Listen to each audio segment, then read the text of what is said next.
আমাকে চিনতে পারছেন না? আমি তো মাঝে মাঝে আপনার একসাথে করে অফিসে যাই। কি ব্যাপার, আপনি হসপিটালে? কার কি হয়েছে? ভাই, আমার ছেলের হার্টের সমস্যা। ডাক্তার বলেছে অপারেশন করতে 5 লাখ টাকা লাগবে। আমার ছেলেকে বাঁচানো যাবে না। ওদের থেকে আমি কোথায় পাবো?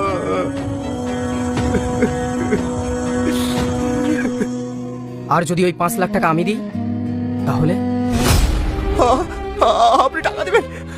দেবেন টাকা? হ্যাঁ দেব, কিন্তু তার জন্য তোমাকে একটা কাজ করতে হবে। কি কাজ ভাই বলেন? আমি সব কাজ করবো, সব কাজ বলেন।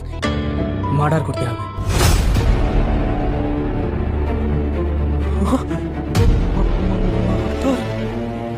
হ্যাঁ, ভালো করে ভেবে দেখো, ছেলেকে নিজের চোখের সামনে মরতে দেখবে নাকি আমার কথায় রাজি হবে?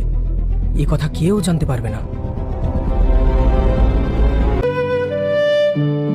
কি ব্যাপার, টাকা ম্যানেজ হলো? ম্যাডাম, আমরা খুব গরিব মানুষ, এত টাকা ম্যানেজ করতে পারবো না। আপনি কিছু একটা করুন না ম্যাডাম, কিছু একটা করুন। আমি তোমার ছেলের অপারেশন ফ্রিতে করিয়ে দেবো। সত্যি সত্যি ম্যাডাম, আমার ছেলের অপারেশন হয়ে যাবে? কিন্তু তোমাকে একটা কাজ করতে হবে। ঠিক আছে ম্যাডাম, আপনি যা বলবেন আমি তাই শুনবো। ঠিক আছে, তুমি আমার সাথে এসো। এই নাও, এই জিনিসটা আমি একটা লোকেশন পাঠিয়ে দেবো, ওই লোকেশনে দিয়ে আসবে। আর হ্যাঁ, এমন ভাবে যাবে যাতে তোমাকে কেউ চিনতে না পারে।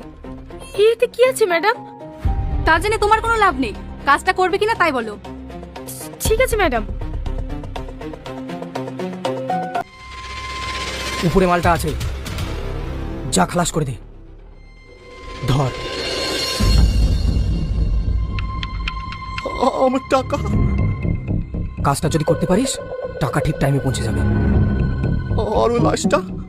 ও নিয়ে তোকে ভাবতে হবে না, যা খালাস করে দে, যা।